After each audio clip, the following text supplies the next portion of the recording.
Option Greeks एक ऐसा topic है जो बिगिनर्स को काफ़ी परेशान करता है, बट ये इतना ही इम्पोर्टेंट है जितना एक मजबूत घर बनाने के लिए नींव की होती है, एक बॉडी बनाने के लिए एक अच्छे डाइट की होती है और कार चलाने के लिए ड्राइवर की होती है। तो आज के इस वीडियो में हम ऑप्शन ग्रीक्स को डिटेल में और बड़े ही आसान तरीके से समझेंगे और आखिर ये डेल्टा, गामा, थीटा, वेगा और रो क्या होते हैं और इसे हम ऑप्शन ट्रेडिंग में कैसे यूज कर सकते हैं। और कई बार आप ये सुने होंगे कि ऑप्शन ट्रेडिंग में थीटा को ऑप्शन बायर का दुश्मन कहा जाता है, तो ऐसा क्यों होता है इसे भी देखेंगे। आगे बढ़ने से पहले यहाँ पे मैं आपसे कुछ क्वेश्चंस पूछता हूँ और ये क्वेश्चन मेरे मन में भी आए थे जब मैंने ऑप्शन ट्रेडिंग को सीखना शुरू किया था, और शायद ये क्वेश्चंस आपके मन में भी आए होंगे या फिर जब आप ट्रेडिंग करना शुरू करेंगे तो ये क्वेश्चंस आपके मन में आएंगे। अगर आपको लगता है कि मार्केट बढ़ने वाला है तो आप इस केस में एक कॉल ऑप्शन बाई करते हैं, राइट। मान लेते हैं कि आप निफ्टी का कॉल ऑप्शन बाई कर लेते हैं जिसका प्रीमियम 100 रुपीज़ है, क्योंकि आपको ये लगता है कि निफ्टी बढ़ने वाला है।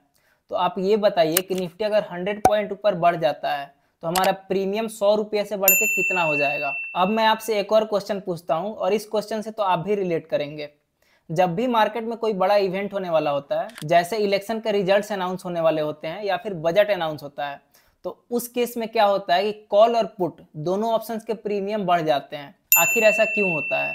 अब एक लास्ट क्वेश्चन, मान लीजिए कि निफ्टी 25,000 पे ट्रेड कर रहा है और आप इसका कॉल ऑप्शन बाई कर लेते हैं जिसका प्रीमियम 100 रुपीज़ का है, और आप इस ऑप्शन को 2 दिन तक होल्ड कर लेते हैं। मतलब अगर आपने मंडे को बाई किया था तो आप मंडे को भी सेल नहीं करते हैं और ट्यूसडे को भी सेल नहीं करते हैं। आप वेडनेसडे को ये देखेंगे कि मार्केट तो अभी भी 25,000 पे ही है, मतलब निफ्टी ना बढ़ा है ना घटा है, 25,000 पे ही है, लेकिन आपका 100 रुपीज़ का प्रीमियम घट के 60 रुपीज़ आ चुका है। लॉजिकली इस ऑप्शन का प्रीमियम 100 रुपीज़ ही होना चाहिए, बट ये 100 रुपीज़ से डिके करके 60 रुपीज़ क्यों चला गया, जबकि मार्केट आपके अगेंस्ट में एक पॉइंट भी मूव नहीं किया है। अब जैसे जैसे हम वीडियो में आगे बढ़ेंगे और इन सवालों के जवाब समझेंगे, तब तक हम ऑप्शन ग्रीक्स को समझ चुके होंगे, और वीडियो के लास्ट में हम ये देखेंगे कि हम इन ऑप्शन ग्रीक्स को ऑप्शन चेन पे लाइव कैसे देख सकते हैं। तो सबसे पहले हम ये समझ लेते हैं कि ऑप्शन ग्रीक्स होते क्या हैं। देखिए, ऑप्शन के जो प्राइस हैं या फिर प्रीमियम है वो हर सेकेंड ही चेंज होते रहते हैं।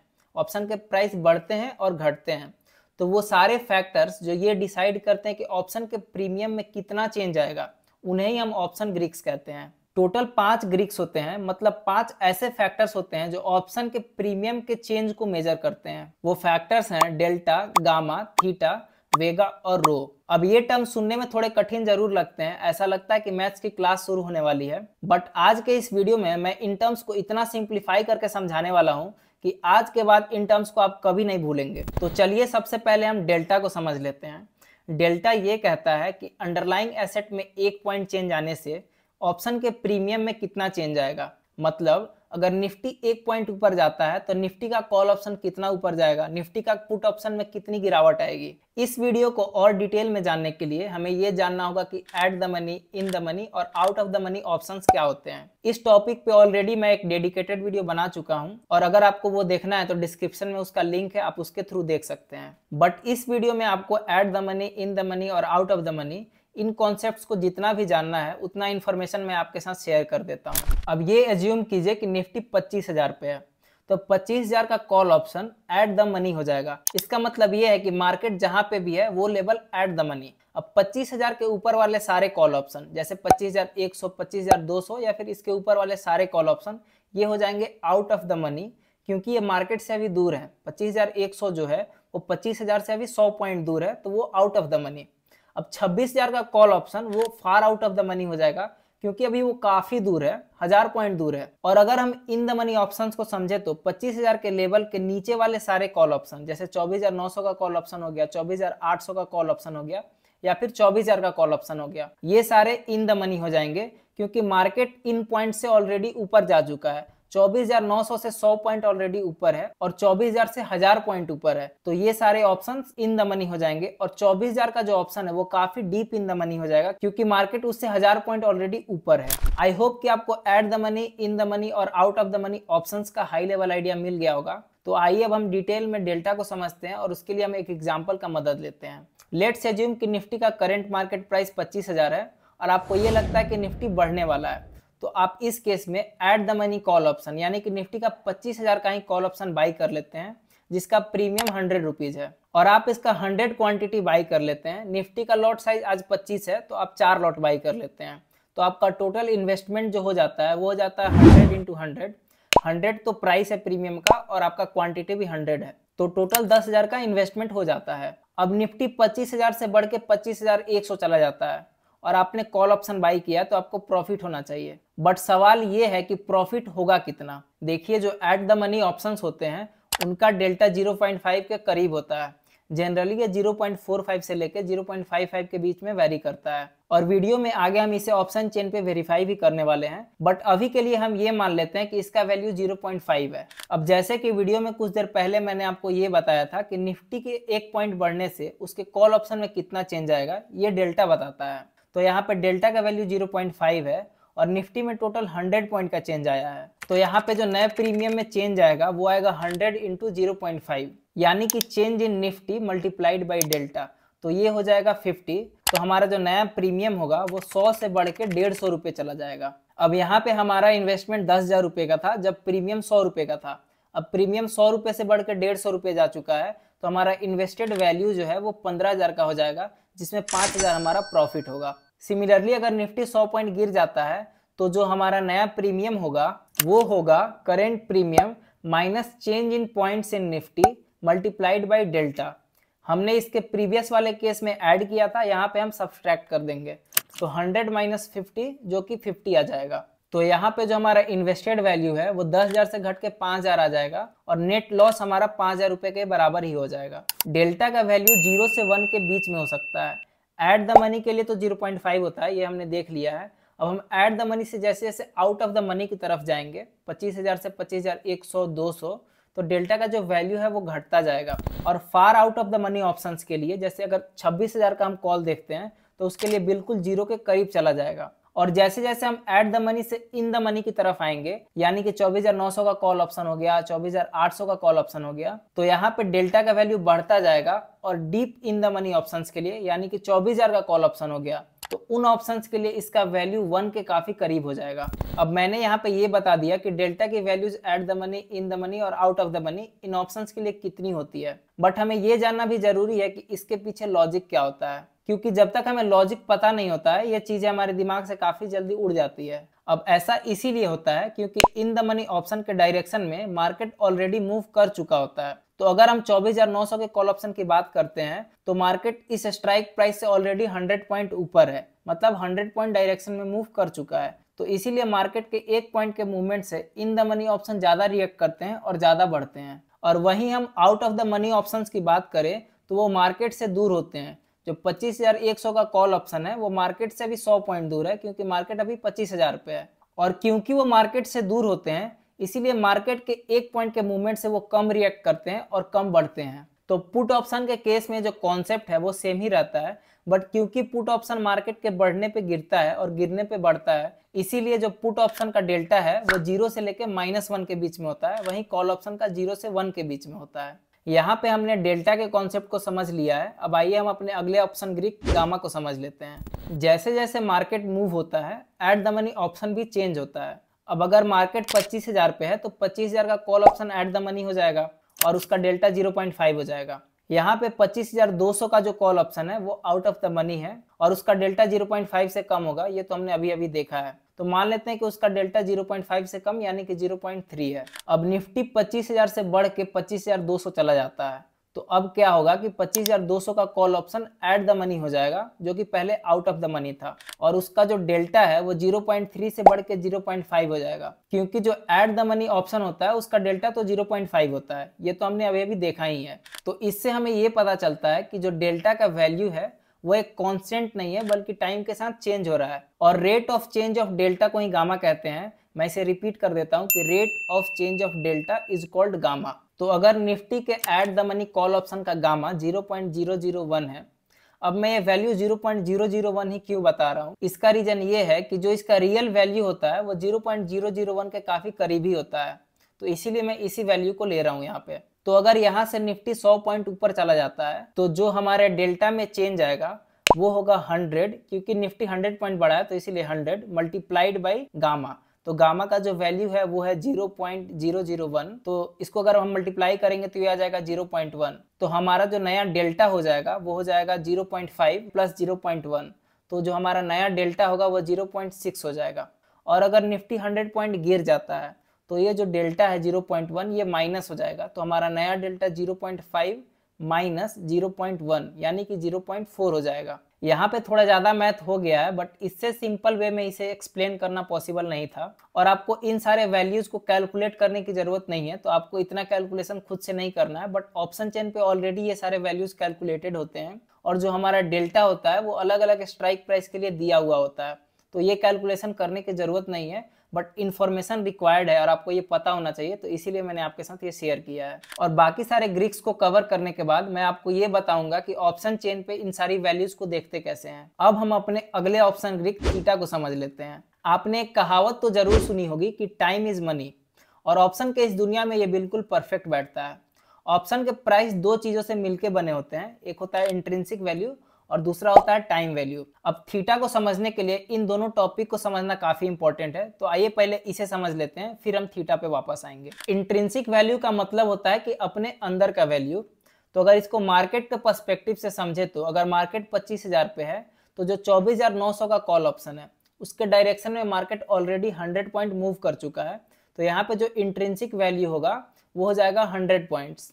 अगर हम 24,500 के कॉल ऑप्शन की बात करें, तो मार्केट 24,500 से ऑलरेडी 500 पॉइंट ऊपर है, यानी कि 25,000 पे है, तो यहाँ पे इंट्रिंसिक वैल्यू 500 रुपए हो जाएगा। और अगर हम ऐड द मनी ऑप्शन की बात करें, तो यहाँ पे ऐड द मनी हमारा 25,000 का ही कॉल ऑप्शन हो जाएगा, क्योंकि मार्केट 25,000 पे है। तो ऐड द मनी के कॉल ऑप्शन का जो इंट्रिंसिक वैल्यू होता है वो 0 होता है, क्योंकि मार्केट ऐड द मनी के पॉइंट के पास ही है, उससे ऊपर नहीं है। अगर ऐड द मनी से ऊपर होता तो जितना ऊपर होता वो इंट्रिंसिक वैल्यू हो जाता, बट दोनों साथ में ही है, तो इसीलिए इंट्रिंसिक वैल्यू 0 हो जाता है। और अगर हम out of the money options की बात करें, तो out of the money options तो ऑलरेडी मार्केट से दूर होते हैं, तो इस केस में भी हमारा इंट्रिंसिक वैल्यू 0 हो जाता है। इंट्रिंसिक वैल्यू वो वैल्यू होता है जिसको मार्केट ने ऑलरेडी अचीव कर लिया है। तो अगर मार्केट 25,000 पे है, तो 24,900 के लेवल को ऑलरेडी अचीव कर लिया है, तो 100 पॉइंट का इंट्रिंसिक वैल्यू, और उसके ऊपर के सारे स्ट्राइक प्राइसेस को उसने अचीव नहीं किया है, तो इंट्रिंसिक वैल्यू 0 हो जाएगा।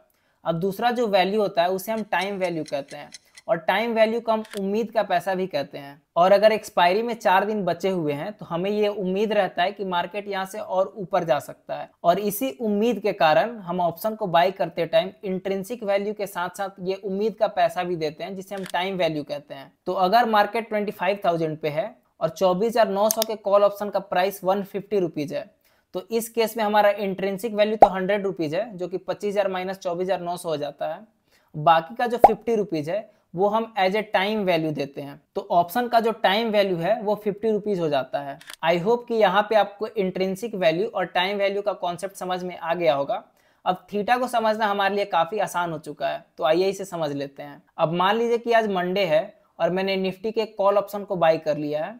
उस कॉल ऑप्शन का प्राइस 150 रुपीज है, जैसे कि हमने लास्ट एग्जाम्पल में देखा था, और उसमें से 50 रुपीज जो है वो टाइम वैल्यू है, बाकी 100 रुपीज इंट्रिंसिक वैल्यू है। अब उस ऑप्शन को मैं एक दिन तक होल्ड कर लेता हूं। अब जैसा कि हम जानते हैं कि निफ्टी का एक्सपायरी हर थर्सडे को होता है, तो मंडे से थर्सडे यानी कि 4 दिन का टाइम बचा हुआ है। अब मैं इसे एक दिन के लिए होल्ड कर लेता हूँ, तो अब एक्सपायरी में सिर्फ और सिर्फ 3 दिन ही बचे हुए हैं। तो अब ऑब्वियसली इस टाइम के वैल्यू को कम हो जाना चाहिए, क्योंकि हमारा जो एक्सपायरी में टाइम बचा हुआ है वो कम हो गया है, वो 4 दिन से 3 दिन हो गया है। तो टाइम वैल्यू एक दिन में कितना गिरेगा ये हमें थीटा बताता है। अब क्योंकि कॉल और पुट इन दोनों केसेस में टाइम तो बीत ही रहा है, एक्सपायरी के नजदीक तो हम जा रहे हैं, तो इसीलिए जो थीटा का वैल्यू होता है वो कॉल ऑप्शन और पुट ऑप्शन दोनों के लिए ही निगेटिव होता है।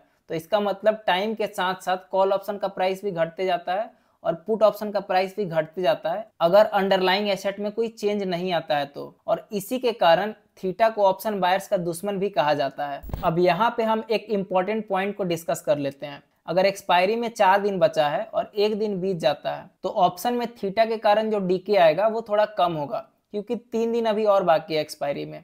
और अब यहाँ से एक दिन और बीत जाता है, तो ऑप्शन में जो गिरावट आएगी वो थोड़ी बढ़ जाएगी, क्योंकि थीटा का प्रकोप भी बढ़ जाएगा। और जैसे जैसे हम एक्सपायरी के नजदीक जाएंगे, थीटा के कारण ऑप्शन के प्रीमियम में जो डीके आएगा वो बढ़ता जाएगा। मेरे कहने का ये मतलब है कि अगर एक्सपायरी में 4 दिन बचे हुए हैं और जो हमारा टाइम वैल्यू है वो 40 रुपीज का है, तो ये टाइम वैल्यू हर दिन 10-10 रुपए कम नहीं होगा। पहले दिन ये सबसे कम गिरेगा, दूसरे दिन उससे ज्यादा, तीसरे दिन उससे ज्यादा, और एक्सपायरी के दिन सबसे ज्यादा। अब आपके मन में एक सवाल ये आ सकता है कि थीटा के कारण ऑप्शन का जो प्रीमियम है वो एग्जैक्टली कितना गिरेगा एक दिन में। तो इसे हम कुछ देर में ऑप्शन चेन पे डिस्कस करने वाले हैं। अब बढ़ते हैं हम अपने अगले ऑप्शन ग्रीक वेगा की तरफ। वेगा को समझने से पहले हम ये समझ लेते हैं कि आखिर वोलेटिलिटी क्या होता है। वोलेटिलिटी हमें ये बताता है कि मार्केट या फिर हमारा निफ्टी हो गया या बैंक निफ्टी या फिर कोई भी शेयर कितना ऊपर या नीचे जा सकता है। हाई वोलेटिलिटी का ये मतलब होता है कि मार्केट ऊपर और नीचे दोनों डायरेक्शन में ही बड़ा मूवमेंट दे सकता है। और लो वोलेटिलिटी का ये मतलब होता है कि मार्केट एक रेंज में रह सकता है, जिसे हम रेंज बाउंड मार्केट भी कहते हैं। आपने ये नोटिस किया होगा कि मार्केट में किसी भी बड़े इवेंट से पहले, यानी कि इलेक्शन के रिजल्ट अनाउंस होने से जस्ट पहले या फिर बजट अनाउंस होने से जस्ट पहले, कॉल और पुट दोनों ऑप्शंस के दाम बढ़ जाते हैं। तो ऐसा इसीलिए होता है क्योंकि इस टाइम पे वोलेटिलिटी बढ़ जाता है। तो इस केस में मार्केट के ऊपर जाने के चांसेस बढ़ जाते हैं, तो कॉल ऑप्शन महंगा हो जाता है। और साथ में मार्केट के नीचे जाने के चांस भी बढ़ जाते हैं, तो पुट ऑप्शन भी महंगा हो जाता है। अब देखिए, अगर इलेक्शन का रिजल्ट मार्केट के फेवर में आता है तो मार्केट काफी ऊपर जा सकता है और इसीलिए कॉल ऑप्शन भी काफी ऊपर जा सकता है, तो महंगा होता है। और अगर इलेक्शन का रिजल्ट खराब आता है मार्केट के हिसाब से, तो पुट ऑप्शन काफी बढ़ सकता है और इसीलिए पुट ऑप्शन का जो प्रीमियम है वो पहले से ही थोड़ा ज्यादा बढ़ जाता है। और जब वोलेटिलिटी कम हो जाती है तो कॉल ऑप्शन और पुट ऑप्शन दोनों के वैल्यू कम हो जाते हैं। तो वेगा हमें ये बताता है कि वोलेटिलिटी में चेंज आने पे ऑप्शन के प्राइस में क्या चेंज आएगा। अब ये कॉल ऑप्शन और पुट ऑप्शन दोनों के लिए ही पॉजिटिव होता है, क्योंकि वोलेटिलिटी अगर बढ़ता है तो कॉल ऑप्शन और पुट ऑप्शन दोनों का ही वैल्यू बढ़ जाता है। इसे प्रैक्टिकली हम ऑप्शन चेन पे थोड़ी देर में देखेंगे। अब हम अपने लास्ट ऑप्शन ग्रीक यानी कि रो की तरफ बढ़ते हैं। वैसे तो ये इतना इंपॉर्टेंट नहीं है, बट इसे भी समझना हमारे लिए जरूरी है, क्योंकि अगर हम ऑप्शन में ट्रेड करते हैं तो ऑप्शन ग्रीक्स के बारे में पता तो होना चाहिए एटलीस्ट। रो हमें ये बताता है कि इंटरेस्ट रेट में 1% के चेंज आने पे ऑप्शन के प्रीमियम में कितना चेंज आएगा। ये जो इंटरेस्ट रेट होता है वो बैंक का इंटरेस्ट रेट होता है। अब ये कॉल ऑप्शन के लिए पॉजिटिव होता है। इसका मतलब ये है कि अगर इंटरेस्ट रेट बढ़ता है तो कॉल ऑप्शन का प्राइस भी बढ़ेगा, और इंटरेस्ट रेट अगर घटता है तो कॉल ऑप्शन का प्राइस भी घटेगा। और पुट ऑप्शंस के लिए जो रो का वैल्यू होता है वो निगेटिव होता है। तो इसका मतलब ये है कि इंटरेस्ट रेट अगर बढ़ते हैं तो पुट का वैल्यू घटेगा, और अगर इंटरेस्ट रेट घटता है तो पुट ऑप्शन का वैल्यू बढ़ जाएगा। यहाँ पे हम अपने पांचों ऑप्शन ग्रीक को समझ चुके हैं। तो चलिए अब मैं आपको ले चलता हूँ अपने लैपटॉप के स्क्रीन पे, और वहां पे हम इन सारे ग्रीक्स की वैल्यूज देखते हैं लाइव ऑप्शन चेन पे। इस वीडियो में आपको ऑप्शन चेन पे ये सारे वैल्यूज को दिखाने के लिए मैं सेंसिबल के वेबसाइट का यूज कर रहा हूँ। ये वेबसाइट बिल्कुल फ्री ऑफ कॉस्ट है और मैं इसे पर्सनली यूज करता हूँ। ये कोई स्पॉन्सर्ड वीडियो नहीं है, आप चाहें तो इसे यूज कर सकते हैं। और जब आप सेंसिबल के वेबसाइट पे आते हैं तो आपको होम पेज कुछ ऐसा दिखेगा। तो आपको यहाँ पे एक्सप्लोर नाउ पे क्लिक कर देना है। अब यहाँ पे ऑप्शन चेन को खोलने के लिए आप एनालाइज पे क्लिक कीजिए और फिर उसके बाद से ऑप्शन चेन का ऑप्शन आएगा, तो वहां से आप डायरेक्टली इसे खोल सकते हैं। निफ्टी का जो अभी करंट मार्केट प्राइस चल रहा है वो चल रहा है 24,964 रुपए का, और इसका एक्सपायरी जो मैं अभी सिलेक्ट कर रहा हूँ वो 17 अक्टूबर का है। यहाँ पे जो सारे स्ट्राइक प्राइस येलो में हाईलाइटेड है वो इन द मनी है। लेफ्ट साइड में हमें कॉल ऑप्शन का डेटा दिया हुआ है, वहीं राइट हैंड साइड में हमें पुट ऑप्शन का डेटा दिया हुआ है। अब 24,950 का जो स्ट्राइक प्राइस है वो एट द मनी हो जाएगा, क्योंकि 24,964 के सबसे करीब वही है। आइए सबसे पहले हम डेल्टा के वैल्यू को देखते हैं। तो वीडियो के शुरू में हमने ये देखा था कि डेल्टा का जो वैल्यू है वो एट द मनी ऑप्शंस के लिए 0.5 के करीब होता है। और वहीं अगर हम पुट साइड में देखते हैं तो हमने पुट साइड में ये देखा था कि डेल्टा 0 से लेकर -1 के बीच में होता है। तो हम देख सकते हैं कि एट द मनी के पुट ऑप्शन का डेल्टा -0.49 है, जो कि 0.5 के करीब है और माइनस में भी है। अब जैसे जैसे हम इन द मनी ऑप्शंस की तरफ जाते हैं तो हमारा डेल्टा बढ़ता जाता है। तो देखिए यहाँ पे 0.57, 0.62, 0.66 डिफरेंट स्ट्राइक प्राइस के लिए जैसे जैसे हम इन द मनी में जाते जा रहे हैं हमारा डेल्टा बढ़ता जा रहा है।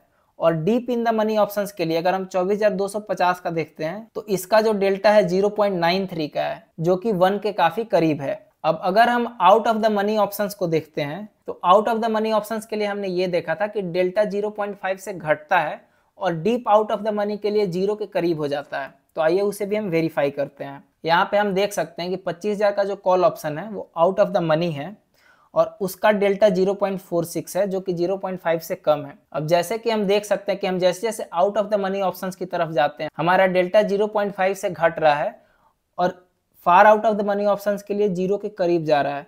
तो अब ये देख सकते हैं कि जो 25,500 का कॉल है ये far out of the money हो जाएगा और इसका जो डेल्टा है वो 0.07 के बराबर है, जो कि 0 के नजदीक है।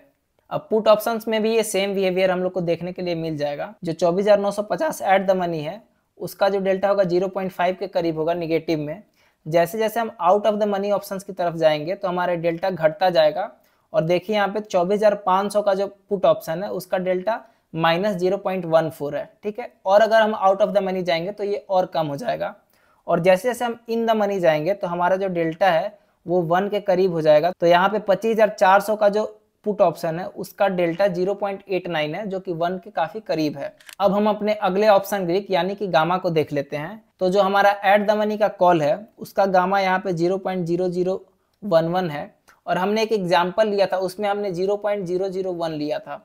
तो जो हमारा एक्चुअल गामा है और जो हमने एग्जाम्पल में लिया है वो दोनों काफी सिमिलर हैं। तो इसी प्रकार से हम डिफरेंट स्ट्राइक प्राइस के लिए गामा के डिफरेंट वैल्यूज को यहाँ से देख सकते हैं। अब हम अपने अगले ऑप्शन ग्रीक यानी कि थीटा को देख लेते हैं, और इसके लिए भी हम एट द मनी ऑप्शन को ही देखेंगे, ठीक है। तो जो हमारा कॉल ऑप्शन है एट द मनी का, इसका जो हमारा थीटा है वो -12 का है, और जो हमारा पुट ऑप्शन है एट द मनी का उसका थीटा भी हमें -12 का ही दिख रहा है। तो हमने ये डिस्कस किया था कि थीटा ऑप्शन बायर का एनिमी होता है, और हम यहाँ पे देख भी सकते हैं कि दोनों ऑप्शन के लिए, कॉल ऑप्शन के लिए और पुट ऑप्शन के लिए, ये निगेटिव है। इसका मतलब ये है कि हमारा जो कॉल ऑप्शन और पुट ऑप्शन है दोनों में 12 पॉइंट का डिक्रीमेंट आएगा उसके टाइम वैल्यू में। अब अलग अलग स्ट्राइक प्राइस के लिए भी जो थीटा का वैल्यू है वो माइनस में ही है, एट द मनी हो, इन द मनी हो या आउट ऑफ द मनी हो, कॉल ऑप्शन हो या पुट ऑप्शन हो। अब आइए हम वेगा के वैल्यूज को देख लेते हैं। तो वेगा में हम थीटा के अपोजिट देखेंगे। इसका मतलब ये है कि थीटा दोनों ऑप्शन के लिए निगेटिव था, लेकिन जो वेगा होता है वो कॉल ऑप्शन और पुट ऑप्शन दोनों के लिए ही पॉजिटिव होता है।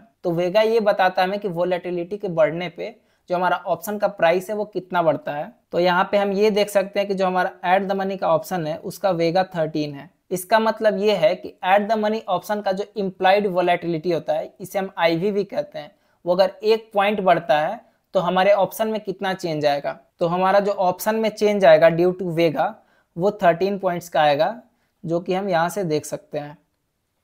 उसी प्रकार पुट ऑप्शन के लिए भी ये 13 का ही है। तो इसका मतलब अगर IV 11.4 से लेकर 12.4 चला जाता है तो कॉल ऑप्शन और पुट ऑप्शन दोनों 13 पॉइंट्स बढ़ जाएंगे। आई होप कि आपको पांचों ऑप्शन ग्रीक समझ में आ चुका होगा। इस वीडियो में मैंने ट्राई किया कि सारे डिटेल्स को इंक्लूड करते हुए और वीडियो को जितना सिंपल बना सकता हूँ बनाऊं। अगर आपको कुछ भी डाउट है इस वीडियो से रिलेटेड तो आप कमेंट सेक्शन में कमेंट कीजिए, मैं उसका रिप्लाई जरूर दूंगा। अगर आपको ये वीडियो पसंद आया है तो वीडियो को लाइक कर दीजिए, और अगर आप ऑप्शन ट्रेडिंग में इंटरेस्टेड हैं तो हमारे चैनल को सब्सक्राइब कर सकते हैं। आपके लिए तो ये फ्री ऑफ कॉस्ट है, बट इससे हमारा मोटिवेशन यहाँ से यहाँ चला जाएगा। हमारा अगला वीडियो ऑप्शन चेन एनालिसिस पे होने वाला है, जिसपे हम OI डेटा को कैसे रीड करते हैं और ऑप्शन चेन को कैसे एनालाइज करते हैं ये देखने वाले हैं। तो अगर आप वो वीडियो देखना चाहते हैं तो बेल आइकन को प्रेस कर दीजिए ताकि नोटिफिकेशन आपको मिल जाए और वीडियो आपसे मिस ना हो। हम ऑप्शन ट्रेडिंग पे ऑलरेडी 3 वीडियोस ला चुके हैं, जिसमें हमने ये डिस्कस किया है कि ऑप्शन ट्रेडिंग क्या होता है, कॉल ऑप्शन और पुट ऑप्शंस क्या होते हैं, हमें कब उसे बाई करना चाहिए, at the money, in the money और out of the money options क्या होते हैं। तो अगर आप इन सब में इंटरेस्टेड हैं तो उन्हें भी चेक कर सकते हैं। तो मिलते हैं अगले वीडियो में, तब तक के लिए सेफ ट्रेडिंग।